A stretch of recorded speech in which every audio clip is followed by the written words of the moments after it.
Last class में हमने questions discuss किए थे। और किसी ने पूछा था कि वायलेट लाइट जो है वो ज़्यादा स्कैटर करती है सबसे ज़्यादा, फिर हमें अर्थ वायलेट वायलेट स्काई जो है वायलेट कलर का क्यों नहीं दिखता है ना। तो इसका आंसर देखो, बहुत सिंपल सा आंसर है। हमें वही कलर ज़्यादा दिखेगा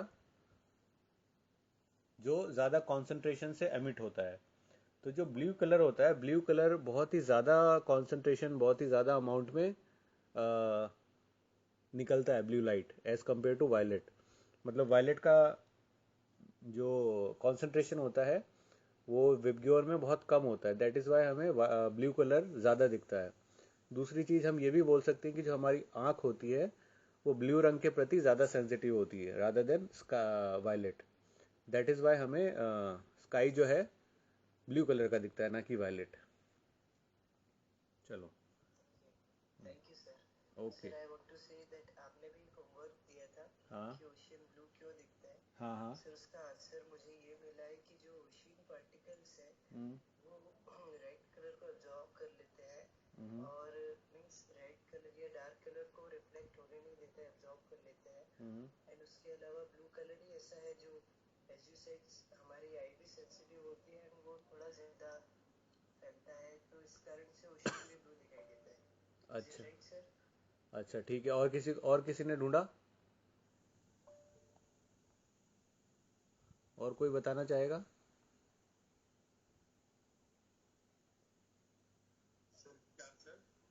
ओशियन ब्लू क्यों दिखता है? ओशियन जो समुद्र है वो नीले कलर का क्यों दिखता है? जाहिर सी बात है, हमें कलर वो दिखेगा जो वो इसका रिफ्लेक्ट कर देगा। जो अगर वो कोई भी कलर हमें दिखता है, कोई ग्रीन, ग्रीन इसलिए होता है क्योंकि वो ग्रीन एब्जॉर्ब नहीं होता, वो रिफ्लेक्टेड हो जाता है। तो नॉर्मली जो ओशन होता है वो ब्लू लाइट को रिफ्लेक्ट कर देता है ना। और स्पेक्ट्रम का रेड पार्ट, जैसे इसने बोला कि रेड पार्ट एब्जॉर्ब करता है और बाकी सबको तो एब्जॉर्ब कर लेगा, बट एक जो ब्लू कलर है उसको रिफ्लेक्ट कर देगा। तो दैट इज़ वाई हमारी आंख उसी को परसीव करती है। बट कभी कभी ओशन का कलर चेंज भी हो जाता है, वो क्यों? दैट इज बिक सर वो हाँ। पर्टिकुलर आई थिंक ओशियन की जो स्टैटिस्टिक्स एंड कैरेक्टरिस्टिक्स होती है, किसी का टेम्परेचर डिफरेंट होता है, किसी का इनर सरफेस अलग होता है, इस कारण से कलर शायद अलग अलग होते हैं। नहीं नहीं, टेम्परेचर और दूसरा क्या बोला तुमने? सर अंदर से, जैसे अंदर वॉल्केनोज हैं या जो भी माउंटेन्स है, जैसे सर रेड सी है, वो शायद रेड कोरल माउंटेन्स के कारण रेड दिखता है। हाँ, रेड कोरल्स आप बोल सकते हो, उसमें एल्गी होती है, तो डिफरेंट फ्लोटिंग सेडिमेंट्स या पार्टिकल्स की वजह से वो कलरफुल दिखता है ना। तो उसमें टेम्परेचर का कोई रोल नहीं है। नॉट बिकॉज ऑफ टेम्परेचर उसमें कलर में चेंज आता है, बिकॉज ऑफ द पार्टिकल्स या कोई उसके अंदर माइक्रो ऑर्गेनिजम्स ऐसे हैं जो जिनका कि कलर ग्रीन होता है, उसकी वजह से वो ग्रीन डिफरेंट कलर्स में दिख सकते हैं, जैसे ग्रीन, रेड, ये बहुत कॉमन आपने सुना होगा। ओके ठीक है, तो अब हम आगे बढ़ते हैं और विल स्टार्ट। हमने इंडिया का डिवीजन पढ़ लिया था। अब पढ़ते हैं नेचुरल वेजिटेशन। इंडिया को हमने डिवाइड कर रखा है different types of natural vegetations. तो पहली बात तो ये भी सवाल आ जाता है कि कितने उसमें डिवीजन कर रखा है हमने, तो कोई बता सकता है कितने टाइप्स में है? Sir can you please tell vegetation क्या होता है या उसको हिंदी में क्या कहते हैं? वेजिटेशन मतलब कि प्लांट्स और ट्रीज वगैरह जब उगते हैं ना, so they are part of vegetation. तो किस किस प्लेस में किस तरह का वेजिटेशन है, मतलब उसका प्लांटिंग पैटर्न क्या है, ग्रीनरी कितनी है ना, कितने ट्रीज हैं, दैट इज वेजिटेशन।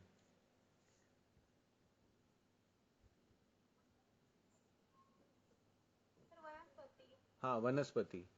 वनस्पति के हिसाब से हमने कितने भागों में डिवाइड कर रखा है इंडिया को।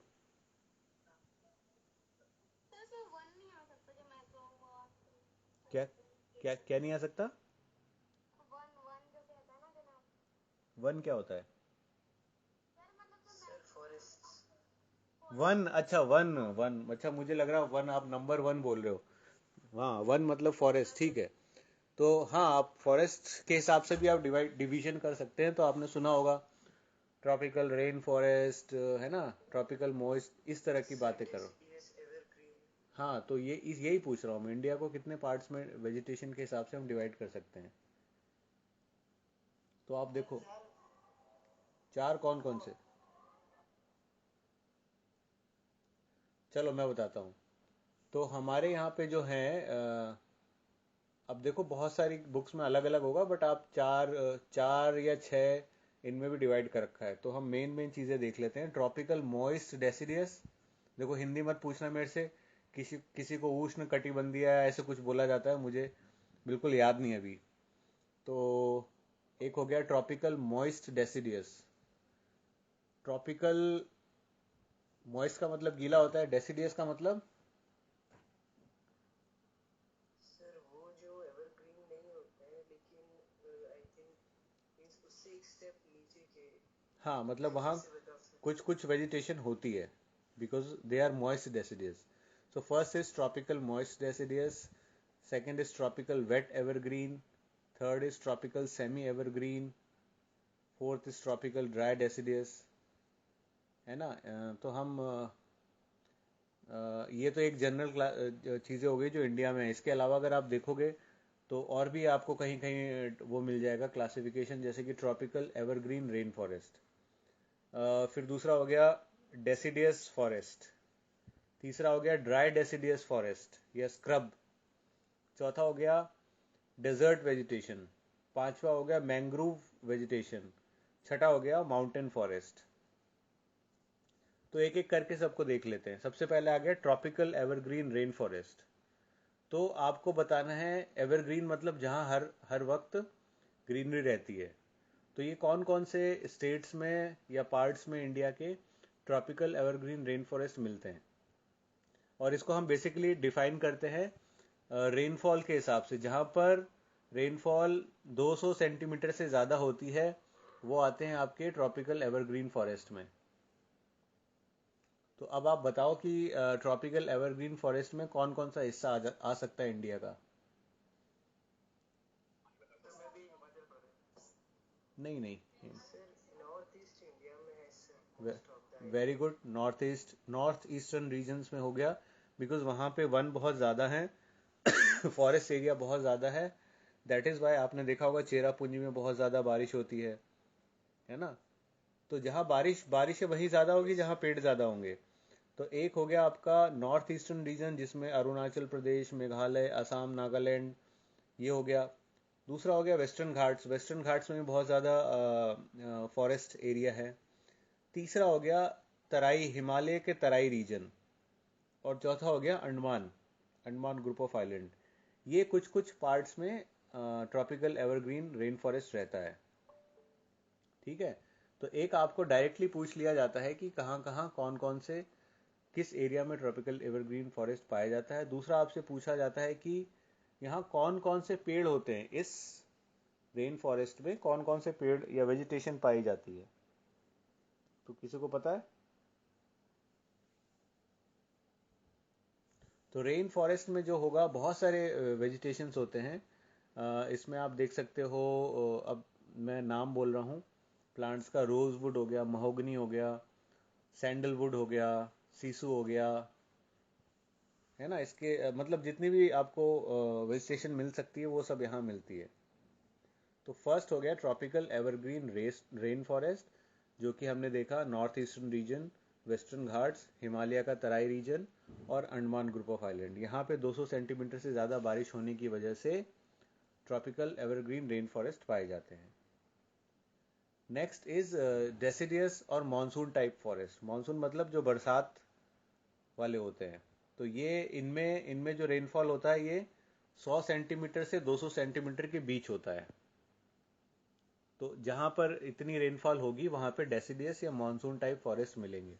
तो ये मिलते हैं हमें जो हिमालय का लोअर स्लोप होता है वो, फिर मिलते हैं असम में, वेस्ट बंगाल में, बिहार, झारखंड, उड़ीसा, मध्य प्रदेश, छत्तीसगढ़, कर्नाटका, इन सब जगह में ड्राई डेसिडियस मानसून डेसिडियस या मानसून टाइप ऑफ फॉरेस्ट मिलते हैं। अब यहाँ पे एक्सक्यूज मी सर, हाँ सर आपने कहा 100 to 200 सेंटीमीटर बारिश होती है, सर ये एनुअली होती है? हाँ, एनुअली माना जाएगा इसको, एवरेज लेते हैं हम। ठीक है, एनुअली होगा ना, क्योंकि ओके सर। बरसात का सीजन तो मैक्सिमम 1 या 2 महीने होता है। तो हम पूरे साल में कितनी छुटपुट बरसात भी होती रहती है, सबका एवरेज लेके करते हैं। देन इसमें क्या है कि जो डेसिडियस या मानसून टाइप फॉरेस्ट होते हैं, इनमें आपको एक बात ध्यान रखनी है। देखो, एवरग्रीन वाले में क्या होता है कि उनके पत्ते कभी झड़ते नहीं है ना। दैट इज वाई वो हमेशा ग्रीन रहते हैं, एवरग्रीन का कॉन्सेप्ट ही वहीं से आया है। दैट इज वाई उनके पत्ते हमेशा ग्रीन रहते हैं। आप देखोगे तो कभी भी वहाँ पे ऐसा नहीं होगा कि जैसे यहाँ पे पतझड़ आता है तो एक एक बार में सभी ट्रीज के पत्ते गायब हो जाते हैं, वहाँ ऐसा आपको कभी नहीं देखने को मिलेगा। तो डेसिडियस या मानसून टाइप फॉरेस्ट में क्या होता है, इसकी एक खास बात होती है कि यहाँ पे पत्ते गिर जाते हैं। कब? विंटर्स में या फिर ड्राई समर्स में। और यहाँ पे स्पेशल जो ट्रीज मिलते हैं वो मिलते हैं टीक, साल, देवदार, एबोनी, महुआ। तो टीक और सैंडलवुड या साल जो होता है वो यहाँ पाया जाता है, बम्बू भी होता है। नेक्स्ट है आपका ड्राई डेसिडियस फॉरेस्ट, स्क्रब। देखो, पहले वाला था डेसिडियस या मानसून फॉरेस्ट। ड्राई डेसिडियस का मतलब हो गया बरसात, मतलब ड्राई रहता है मोस्टली, वो ड्राई रहता है। स्क्रब मतलब छोटे छोटे जो झाड़ झंकार टाइप से होते हैं वो। तो यहाँ पे जो रेनफॉल होती है 50 से 100 सेंटीमीटर के बीच होती है। और ये आपको मिलेंगे हमारा सेंट्रल डेक्कन प्लेटू या south east of Rajasthan, Punjab, Haryana और कुछ उत्तर प्रदेश के पार्ट और एमपी के पास पार्ट्स। यहाँ पे ना छोटे छोटे ड्वार्फ डेसिडियस ट्रीज होते हैं, घास घास की तरह से, जैसे बड़ी बड़ी घासें होती हैं और छोटे छोटे पेड़ पौधे होते हैं। और यहाँ पे क्या होता है कि बाकी का जो एरिया होता है जहाँ पे वेजिटेशन ना होने के कारण आप उसको एग्रीकल्चर के लैंड के रूप में यूज़ कर सकते हो। बिकॉज काफ़ी स्पेस मिल जाता है ना, वेजिटेशन कम होगा तो खाली लैंड होगा तो फिर आप उसमें कल्टीवेशन कर सकते हो, एग्रीकल्चर कर सकते हैं। तो ये हो गया ड्राई डेसिडियस फॉरेस्ट, जो कि हमारा सेंट्रल डेक्कन का पठार, south east of Rajasthan, Punjab, Haryana और कुछ पार्ट्स यूपी का। फिर आ गया सेमी डेजर्ट या डेजर्ट। ये तो आपको पता है, यहाँ पे रेनफॉल 50 सेंटीमीटर से भी कम होती है। और सर आपकी आवाज अच्छे से नहीं आ रही है, बहुत कट कट के आ रही है। कट कट के आ रही है। आपके यहाँ नेटवर्क इशू है सर, आपकी वॉइस क्लियर है। अच्छा, मुझे भी क्लियर लग रही है। ठीक है, तो जिसने बोला है वो अपना अपना चेक कर ले। Next is desert vegetation. जैसा हम बोल रहे थे, यहाँ रेनफॉल 50 सेंटीमीटर से भी कम होती है। और यहाँ की खास बात यह है कि जो डेजर्ट वेजिटेशन होता है ना, डेजर्ट में वेजिटेशन किस तरह का होता है? मतलब डेजर्ट्स में जो पेड़ पौधे होते हैं, वनस्पति होते हैं, उनका क्या खास बात होती है? सर वो कटीले होते हैं। क्यों होते हैं कटीले? सर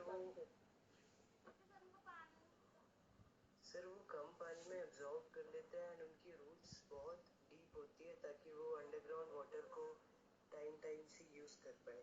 हाँ, बट कांटे कटीले क्यों होते हैं? Why thorns? कोई बता सकता है कांटे क्यों होते हैं, उनकी लीव्स क्यों नहीं होती? सर आई थिंक जैसे बर्फ वगैरह जो है कटीले पेड़ पौधों के जैसे रुकती नहीं है, इसी वजह से वो कटीले होते होंगे। अच्छा, देखो मैं जो समझाता उनकी हूँ। पत्तियां होती हैं ना वो कांटों में रूपांतरित हो जाती होंगी। हाँ, तो ऐसा क्यों होता है भाई? वाई? सर गर्मी के कारण। नहीं, अच्छा, मुझे लगा आप सबको पता होगा। चलो ठीक है, मैं समझाता हूँ। जो जो प्लांट्स होते हैं, लीफ का काम क्या होता है? सबसे पहले देखो, what is the function of leaf. अगर लीफ नहीं होगा तो क्या सर होगा? फोटोसिंथेसिस। Very good. और एक फंक्शन होता है, सर इसको वाष्पोत्सर्जन कहते हैं, जल का। Yes, transpiration. वहां से पानी, एक्स्ट्रा पानी रिलीज हो जाता है, उसको ट्रांसपीरेशन बोलते हैं। तो अगर एक तो डेजर्ट कंडीशन में अगर लीफ होंगी, बड़ी बड़ी लीव्स होंगी, तो ट्रांसपीरेशन ज्यादा होगा, रेट ऑफ इवोपरेशन ज्यादा होगा, जिसको हम ट्रांसपीरेशन बोलते हैं। तो पानी का लॉस ज्यादा हो जाएगा। एक तो वैसे ही पानी नहीं है बेचारे के पास, और आप पत्तियों से और निकल जाएगा। That is why all leaves are modified into thorns, कांटों में बदल जाते हैं। और इनमें और एक खास बात होती है, तो जैसे आपने देखा होगा कैक्टस, है ना, कैक्टस को जब आप काटते हो, या एलोवेरा, इसको जब आप काटते हो तो बहुत लिस लिसा होता है, इसके अंदर बहुत ही क्या बोलते हैं जिसको, यस सर, कुछ लिक्विड सा होता है। कॉन्सेंट्रेटेड फॉर्म में लिक्विड पाया जाता है। तो ये इनकी खास बात होती है, स्टोर करके रखते हैं पानी को अंदर, अपने आप को गीला रखते हैं, और ये हमेशा कांटों में कन्वर्ट हो जाते हैं। और डेजर्ट में उगने वाले पौधों को जीरोफाइट्स बोलते हैं, XERO फाइट्स। जीरो मतलब जीर condition is called as dry condition. और पानी में, जो पानी में उगते हैं उनको हाइड्रोफाइट्स बोलते हैं, है ना। तो ये भी क्लासिफिकेशन है। और जो नॉर्मल उसमें उगते हैं उनको मीजोफाइट्स बोलते हैं। मीजो का मतलब जहाँ पे पानी की ना कमी होती है ना ज़्यादा ड्राइनेस होती है, डेजर्टी कंडीशन भी कम होती है। तो तीन तरह के हम फाइट्स मतलब प्लांट्स की क्लासिफिकेशन करते हैं, जीरोफाइट्स, हाइड्रोफाइट्स और मीजोफाइट्स। तो डेजर्ट वाले को जीरोफाइट्स बोलते हैं। तो यहाँ पे अकेसिया, बबूल हो गया, बबूल जैसे राजस्थान में मोस्टली बबूल पाया जाता है, और कैक्टस पाया जाता है। तो जो भी डेजर्ट वाले कंडीशंस होते हैं उनमें हम जीरोफाइट्स की वेजिटेशन देखते हैं, बड़ी बड़ी घासें, है ना। और इसका जो एरिया है वो है आपका एक तो राजस्थान हो गया, कुछ पार्ट गुजरात का हो गया, and then Punjab and Haryana का भी कुछ कुछ जगह पे ये देखने को मिलता है। But mostly Rajasthan and Gujarat का जो पार्ट होता है, कच्छ रीजन वाला, वहाँ पे डेजर्ट कंडीशंस होती हैं। Next is mangrove forest. Mangrove forest बहुत इंपॉर्टेंट है। कहाँ कहाँ पाया जाता है मैंग्रोव्स इंडिया में?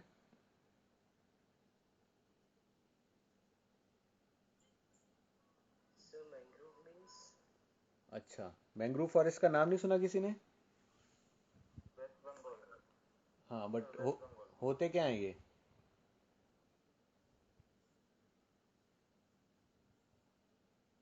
चलो मैं बताता हूँ। मैंग्रोव फॉरेस्ट स्पेशल तरह के फॉरेस्ट, इनमें स्पेशल तरह के प्लांट्स होते हैं जिसकी जड़ें बाहर आ जाती हैं, उसको बोलते हैं न्यूमेटाफोर्स। तो इसमें एक खास प्रकार का वो पाया जाता है पौधा।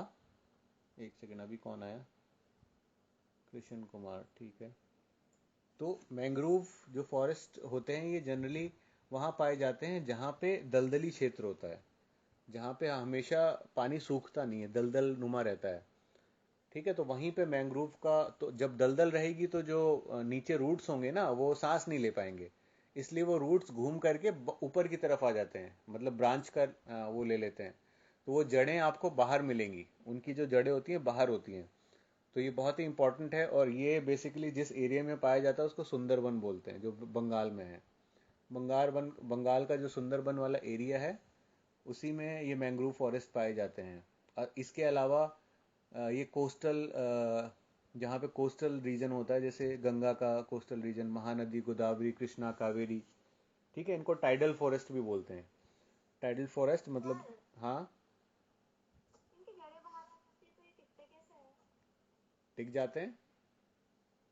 जड़ें घूम करके बाहर आती है ना, पूरी जड़ थोड़ी ना बाहर हो जाएगी, बेंड हो जाएगी नीचे से और ऊपर निकल आएगी। तो आधी तो अंदर रहेगी ना। और जैसे आपने देखा होगा, और कोई प्लांट जिसकी जड़ें बाहर आती हैं, बेसिकली जब जो जड़ मेन रूट होती है ना वो अपने आसपास में सपोर्ट के लिए साइड से भी उसमें निकलने लगता है। वो एक जो मेन रूट होती है जिसको बोलते हैं टैप रूट, और वो जब जड़ निकलती है उसके साइड से भी वो सपोर्ट के लिए और फाइब्रस। हाँ, और जड़ें निकलने लगती हैं। तो इसमें बेसिकली वो वाली चीज़ बहुत ज़्यादा होती है। और इसमें एक खास तरह का ट्री होता है जिसको बोलते हैं सुंदरी। तो सुंदरी ट्री पाया जाता है इसमें। और ये आपको सुंदरबन डेल्टा वाले रीजन में बहुत ज़्यादा पाई जाती हैं। इसको भी हम इन इन प्लांट्स को भी टिम्बर या फिर फायरवुड के लिए यूज़ करते हैं। और इसके अलावा जो टाइड्स पे, टाइडल फॉरेस्ट जिनको हम टाइड्स बोल रहे हैं, जो कोस्टल उस पे रीजन में मिलते हैं, वो उसमें पाम और कोकोनट हो गया आपका। बट सुंदरबन में स्पेशली कई बार बोलते हैं कि इनकी स्पेशल रूट्स का नाम क्या है, तो उसका नाम होता है pneumatophores. Pneumatophores starts with P, P silent रहता है, PNEUMATOPHORES, न्यू मेटाफोर्स। है ना? Yes sir. ने, क्या? अच्छा, PNEU, pneu meta, METAPHORES, pneumatophores. ठीक है, ओके। तो इसमें अगर आप मतलब ग्राफिक्स तो नहीं देख पाओगे, बट इसमें क्या होता है, नीचे दलदल रहता है और ये जड़ें बाहर आई होती है, पूरी जड़ बाहर नहीं आती, घूम करके कुछ जड़ बाहर आ जाती है। तो ये बहुत कॉमन मिलता है वेस्ट बंगाल के सुंदरबन में। नेक्स्ट है टाइडल मैंग्रोव फॉरेस्ट, हो गया। फिर है माउंटेन फॉरेस्ट। तो माउंटेन फॉरेस्ट नाम से ही समझ में आ जाता है कि माउंटेन फॉरेस्ट ये माउंटेन्स पर होता है या फुट हिल्स ऑफ हिमालयाज पे होता है। जनरली ये 1500 मीटर की हाइट पे होते हैं, है ना? यहाँ पे सीक, सॉल, टीक, बम्बू, ये सब बहुत ही ज़्यादा मात्रा में होते हैं। अब इनको हमने अलग अलग हाइट के हिसाब से भी डिवीजन है, अगर आपको पता होगा तो हाइट के हिसाब से होता है टेम्परेट, कॉनिफर, इस तरह की एल्टीट्यूड के हिसाब से भी डिवाइड कर रखा है इन्होंने। ठीक है, तो mountain forest is basically which grow on mountains, vegetation at mountains. अभी हमने जो डिवीजन पढ़ा है वो एरिया के हिसाब से पढ़ा है। इसके अलावा माउंटेन का अलग से है, वो हम बाद में देखेंगे। तो जो मैंग्रोव वाला एरिया है ना, मैंग्रोव अभी हमने जो फॉरेस्ट पढ़ा था, उसकी खास बात क्या है कि मैंग्रोव वाले, अब अगर जहाँ पे मैंग्रोव वेजिटेशन ज़्यादा होगा वहाँ पे टाइड्स कभी ज़्यादा नहीं आ सकती, क्योंकि ये टाइड्स को रोक लेंगी, ये जो जड़ें बाहर आई हैं, और जो वहाँ पे इरोजन होता है वो भी नहीं होने देता। इसके अलावा ये जो जड़ें बाहर आने की वजह से जो पोल्यूशन होता है उसको भी अब्जॉर्ब कर लेती हैं। एंड यहाँ पे बहुत सारी फिशिंग होती है, तो फिशिंग एक्टिविटीज़ भी बहुत ज़्यादा पाई जाती है इन एरियाज़ में जहाँ मैंग्रोव फॉरेस्ट होता है। ओके, इसके अलावा फिर आपको सर यहाँ की रेनी कंडीशन कैसी होती है, मैंग्रोव फॉरेस्ट की रेनी कंडीशन? मतलब कितना रेन होता है? यस सर, मीन्स कितना, क्योंकि वहाँ एज यू सेड कि पेड़ पौधे होते हैं, तो सर रेन तो ज़्यादा ही होना चाहिए।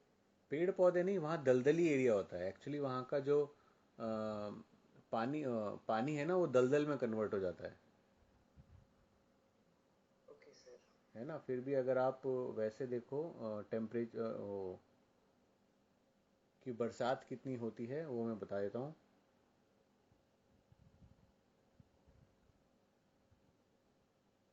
एक सेकेंड।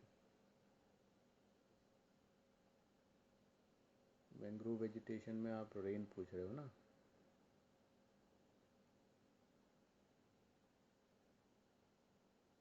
अभी बता देते हैं। क्योंकि अब वहाँ पे इतनी सारी चीज़ें होती हैं, तो आपको अलग अलग जगह मिलेगा रेनफॉल। एक्चुअली वहाँ पानी भी अराउंड 200 सेंटीमीटर रेनफॉल तक होता है, बट वो पानी सूखता नहीं है। आपको कहीं कहीं मिलेगा कि वहाँ का जो एनुअल प्रेसिपिटेशन है वो 200 सेंटीमीटर तक पाया जाता है। मतलब एक तरह से ग्रीनरी बहुत ज़्यादा होती है। जो हमारा एवरग्रीन वाला रेंज है ना, वही रेंज यहाँ भी मिलता है। ठीक है, तो सर वहाँ वहाँ के पेड़ पौधों को क्या, जैसे कुछ पेड़ों के नाम? पेड़ों के नाम मैंने आपको बताया। सर एक बार फिर से रिपीट करिए। अच्छा, एक तो सुंदरी प्लांट होता है, सुंदरी, है ना? और जी।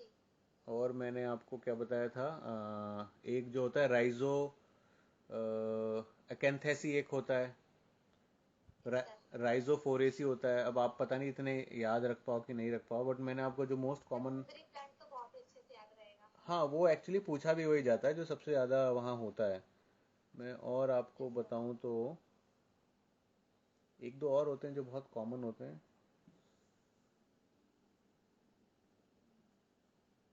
एक आपसे राइजोफोरा पूछ लेते हैं, राइजोफोरा ध्यान रखना। ठीक है सर। राइजोफोरा और सुंदरी, और वो जो मैंने एक आपको बताया था न्यू मेटाफोर्स, जिसमें जड़ें बाहर आकर आ जाती है, उस वो न्यू मेटाफोर्स में कन्वर्ट हो जाती हैं।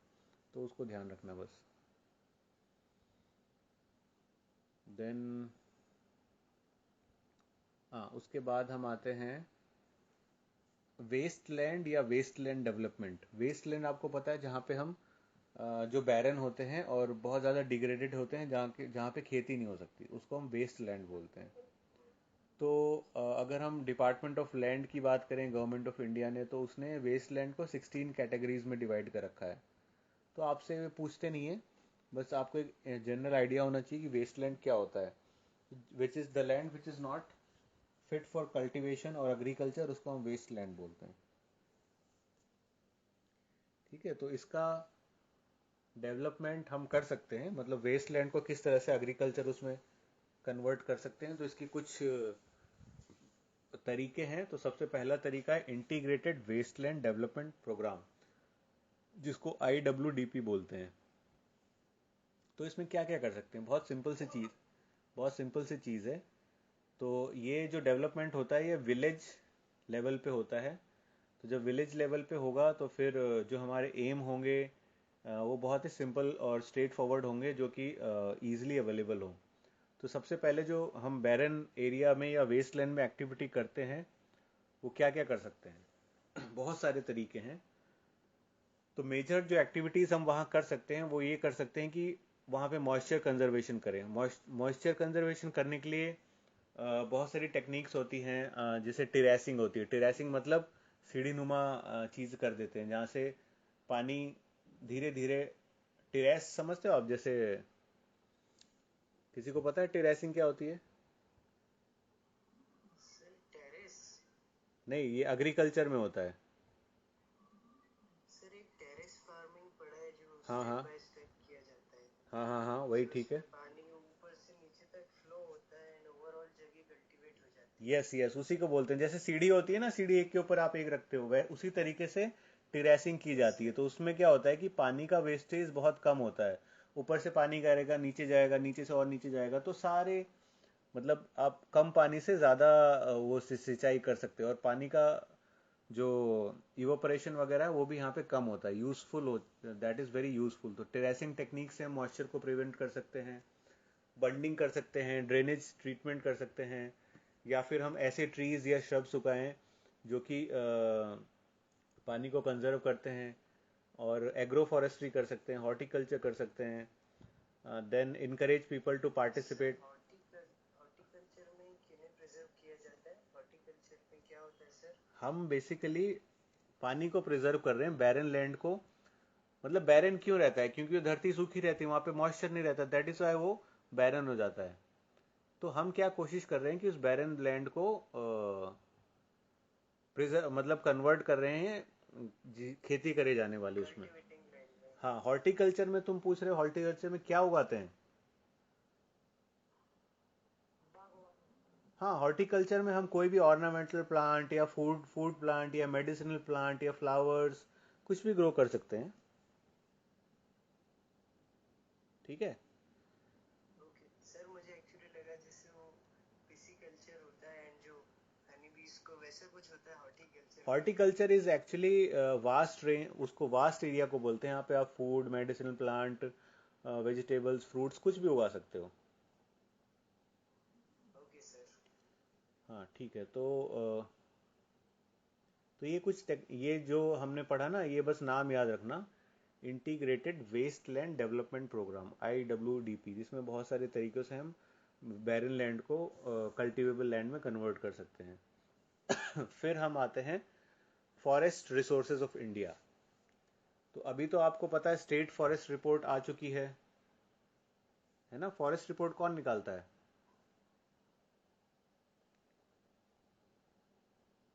बताओ? Sir Indian forest services. Forest services, अच्छा ठीक है। इंडिया, देखो इसको बोलते हैं India state forest report, ISFR। ठीक है। तो ये निकालता होगा ministry of environment, forest and climate change, MOEFCC। और ये तो मिनिस्ट्री हो गई। और forest survey of India, FSI, ये ऑर्गेनाइजेशन जो कि मिनिस्ट्री ऑफ फॉरेस्ट के अंदर आती है, ये निकालती है। तो India state of forest report 2021 ये निकल चुकी है, हर साल निकलती है, एनुअली निकलती है। तो इसमें हम क्या क्या बताते हैं कि इंडिया में लेटेस्ट फॉरेस्ट कवर या ट्री कवर के बारे में बात करते हैं। तो कुछ पता है किसी को, पढ़ा है किसी ने? चलो आपसे डायरेक्ट क्वेश्चन आता है, इंडिया का टोटल फॉरेस्ट कवर कितना है? कोई बता सकता है?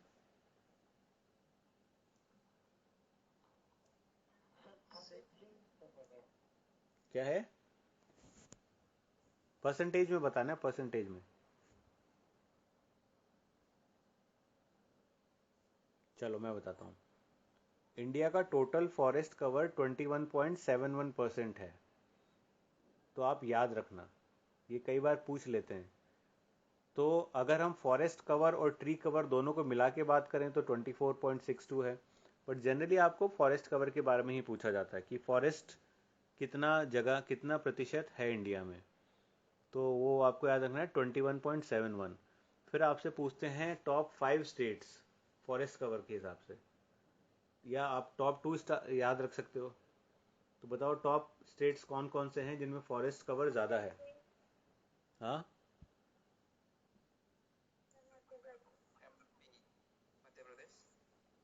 फिर असम। सर आंध्र प्रदेश। अब देखो, सुनो सुनो। एक्चुअली हर साल जब ये फॉरेस्ट कवर निकालते हैं तो कुछ जगह इंक्रीज होता है फॉरेस्ट, कुछ जगह डिक्रीज होता है। तो आपको, सर मध्य प्रदेश में सबसे ज्यादा जंगल आए थे। ठीक है, सही सोच रहे हो आप, बात सुनो मेरी अब। तो अगर आपसे पूछे कि इंक्रीज कहाँ हुआ है, अगर आपसे सर पूछे, आंध्र प्रदेश। हाँ देखो, अब लार्जेस्ट फॉरेस्ट कवर की बात करें तो नो डाउट मध्य प्रदेश सबसे ज़्यादा है, उसमें सबसे ज़्यादा एरिया फॉरेस्ट कवर का है। बट ये तो फिक्स हो गया ना। अब हर साल क्या करते हैं, हर साल जो गवर्नमेंट होती है वो नई नई टेक्निक्स बताती है कि आप इसको करो, पेड़ उगाओ, पेड़ बढ़ाओ, पेड़ बढ़ाओ। तो आपसे पूछा जाता है कि इस साल कहाँ कहाँ इंक्रीज हुआ, किस एरिया में इंक्रीज हुआ, किस एरिया में डिक्रीज हुआ। देखो एमपी में हमेशा फॉरेस्ट कवर ज़्यादा है, ज़्यादा रहेगा। तो अगर आपसे largest forest cover in India पूछे तो मध्य प्रदेश, फिर अरुणाचल प्रदेश, छत्तीसगढ़। तो 3 तो एटलीस्ट आपको याद ही रखने हैं। फिर आपसे पूछ सकते हैं कि नॉर्थ ईस्ट एरिया में highest percentage of total cover कहाँ है, मतलब कौन सा नॉर्थ ईस्ट का रीजन है जिसमें सबसे ज्यादा फॉरेस्ट पाए जाते हैं। तो एटलीस्ट ये भी याद रखना है आपको, कौन है?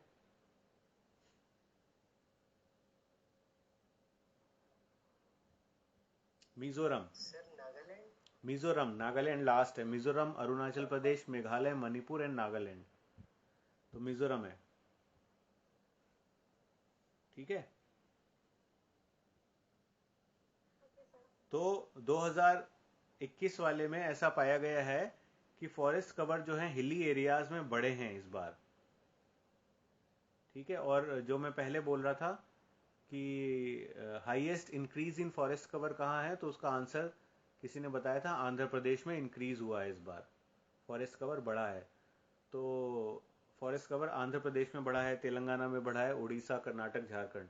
तो आपको बस एक याद रखना है कि इन हर साल इंक्रीज होता है कहीं पे फॉरेस्ट, कहीं पे डिक्रीज होता है। तो इस साल इंक्रीज हुआ था आंध्र प्रदेश में। एंड मैंग्रोव फॉरेस्ट कवर भी हमारा इंक्रीज हुआ है 0.34% से। तो कुछ कुछ चीज़ें जो इंपॉर्टेंट है, जैसे मैंग्रोव वाला हो गया, और किस स्टेट ने सबसे ज़्यादा फॉरेस्ट कवर इंक्रीज किया, तो आंध्र प्रदेश हो गया। एंड देन हाईएस्ट कहाँ है, वो एमपी, आपको पता ही है। क्या बैम्बू ट्री में आता है या फॉरेस्ट में आता है? मतलब बैम्बू को हम ट्री में काउंट करते हैं कि नहीं? सर बैम्बू ग्रास होता है सर। ग्रास होता है, बट उसको ट्री का दर्जा दे दिया गया है। ठीक है। बैम्बू को ट्री का दर्जा दे दिया गया है, तो ध्यान रखना आप, बैम्बू इज ए ट्री, उसको हम ट्री में काउंट करेंगे, उसको घास में काउंट नहीं करेंगे। और यस सर। इंडिया का पोजीशन क्या है फॉरेस्ट एरिया में? कोई बता सकता है? टॉप कौन है और इंडिया का पोजीशन क्या है? सर टॉप तो आई थिंक भूटान है। भूटान? सर वर्ल्ड में ही पूछ रहे हैं ना आप? हाँ हाँ, वर्ल्ड में ही पूछ रहा हूँ। सर आई थिंक भूटान है। अच्छा, और कोई?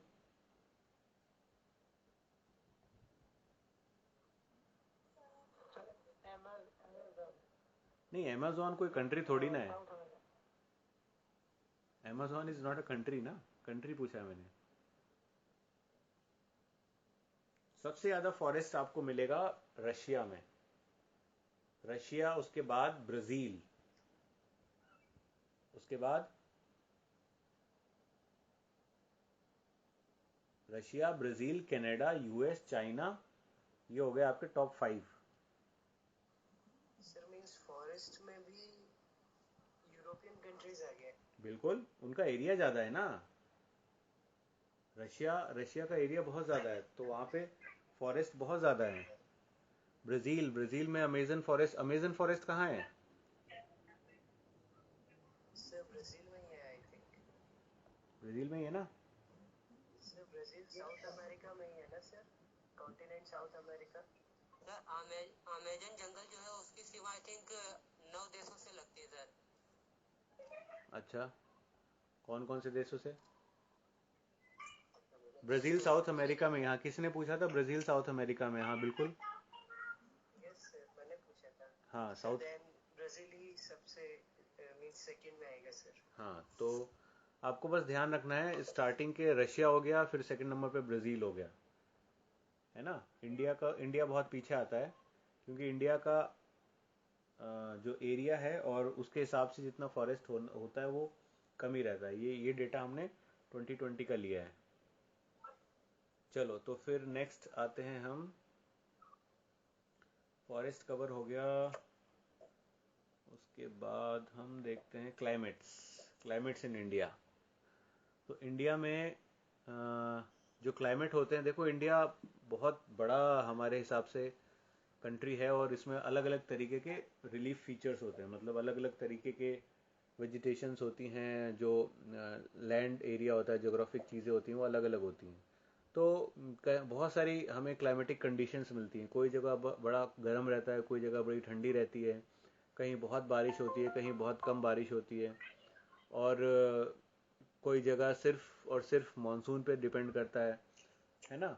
तो इस on the basis of position, size, relief, हम इसको जो मानसून होता है हमारे यहाँ पे, उसको हम बेसिकली 4 टाइप्स में डिवाइड कर सकते हैं मोस्टली। जैसे हो गया एक विंटर, समर, फिर हमारा हो गया साउथ वेस्ट मानसून या रेनी सीजन, और एक हो गया रिट्रीटिंग मानसून। तो अगर हम विंटर देखें तो विंटर को हम मानते हैं दिसंबर से फरवरी। यहाँ भी कभी कभी विंटर में रेन होता है। फिर समर आ गया हमारा मार्च टू मई। साउथ वेस्ट मानसून चालू हो जाता है, या रेनी सीजन चालू हो जाता है जून से सितंबर तक। फिर रिट्रीटिंग मानसून आ जाता है अक्टूबर एंड नवंबर, जिसमें साइक्लोन्स वगैरह भी आते हैं, ट्रॉपिकल साइक्लोन्स। अपना किसी का माइक ऑन है, आप माइक ऑफ कर लें। फिर हम बात करते हैं डिस्ट्रीब्यूशन ऑफ रेनफॉल। जो रेनफॉल होता है इंडिया में बड़ा ही अनइवन होता है, अनसर्टेन होता है, सीजनल होता है। सो मोस्ट ऑफ द जो रेन होता है वो हमारे को साउथ वेस्ट मानसून से मिलती है। साउथ वेस्ट मानसून जो जून से सितंबर में होता है। और इसमें भी कहीं कहीं जगह बहुत बारिश होती है, कई जगह बहुत कम होती है, कोई जगह ड्राई रहता है।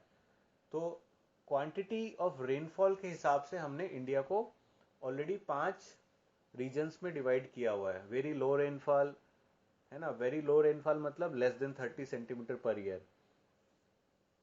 ये कौन कौन सा रीजन है? ये काराकोरम, नॉर्थ कश्मीर, और western part of Kutch and Rajasthan, जहाँ थार डेजर्ट होता है। यहाँ बहुत ही कम बारिश होती है, 30 सेंटीमीटर साल में। 30 सेंटीमीटर से भी कम होती है, जिसको बोलते हैं very low rainfall reason. Karakoram ऊपर वाला, north Kashmir, western part of Kutch, और राजस्थान का थार डेजर्ट वाला हिस्सा। फिर आता है लो रेनफॉल। लो रेनफॉल में 30 से 50 सेंटीमीटर तक पर ईयर होती है। इसमें आ जाता है आपका हमारा Zanskar Zanskar range, parts of Punjab, Haryana, central Rajasthan, Gujarat, है ना, ये वाले हिस्से। और एक होता है rain shadow area. Rain shadow area किसी को पता है क्या होता है?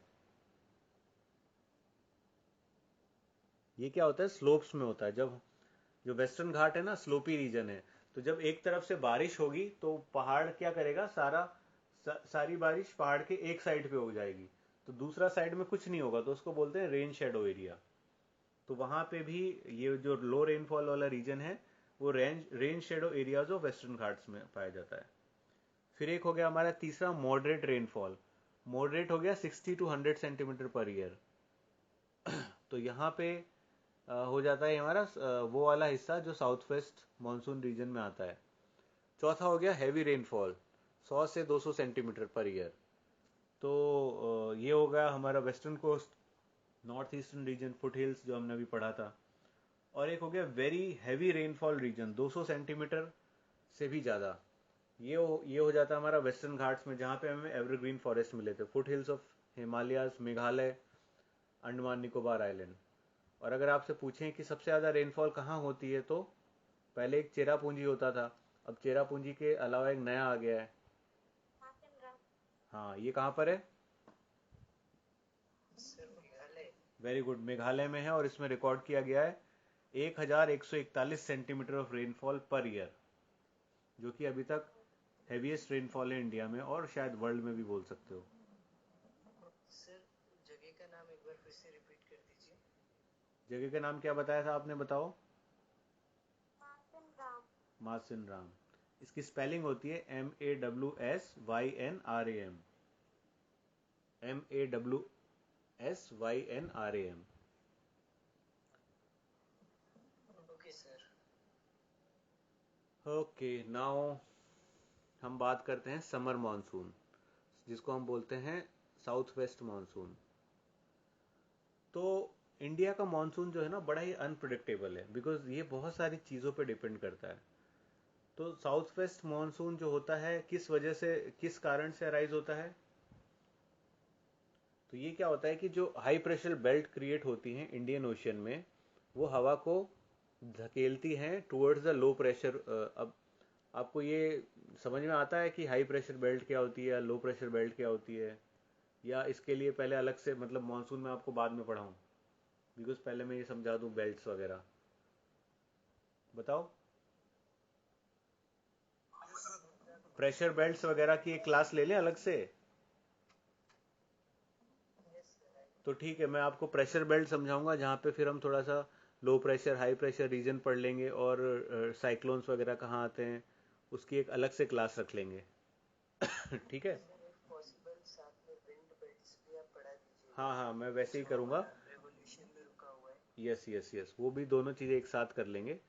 अच्छा, तो ना आज इतना ही रखते हैं, फिर नेक्स्ट क्लास में हम वो पढ़ के आगे का कंटिन्यू करेंगे।